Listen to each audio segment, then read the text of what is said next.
Fala galera!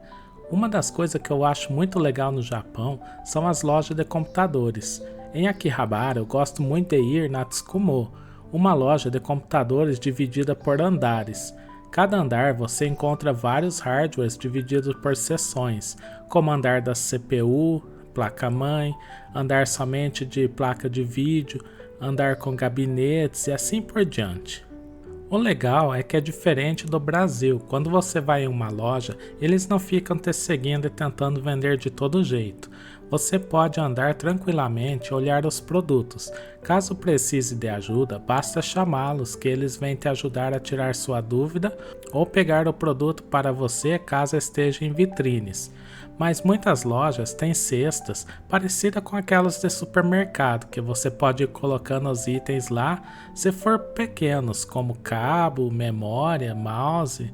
Mas foi andando nessas lojas que vi um monitor bem legalzinho e resolvi comprar. Vou fazer um unboxing dele e falar um pouco sobre o meu novo monitor de 13 polegadas Full HD. Ele tem vários recursos que achei interessante, como duas entradas HDMI, entrada VGA, entrada AV e também pode colocar pendrive e cartão microSD com vídeos, músicas ou fotos que ele reproduz.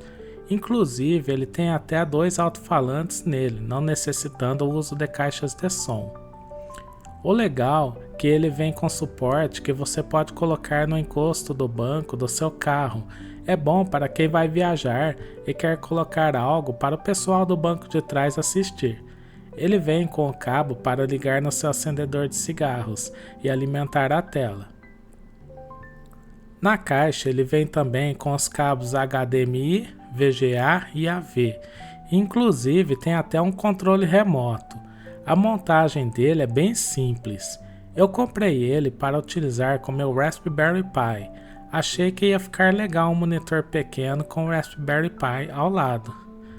Aqui vocês podem ver o tamanho dele e como é a imagem quando estou usando o Raspberry Pi. O brilho da tela é boa. Eu coloquei uma película protetora para não riscar a tela. Apesar de pequeno, eu gostei muito do monitor. Às vezes eu uso ele para jogar Xbox também. E você, o que achou do monitor? Deixe nos comentários sua opinião e não se esqueça de se inscrever no canal e deixar seu like. Muito obrigado e nos vemos no próximo vídeo.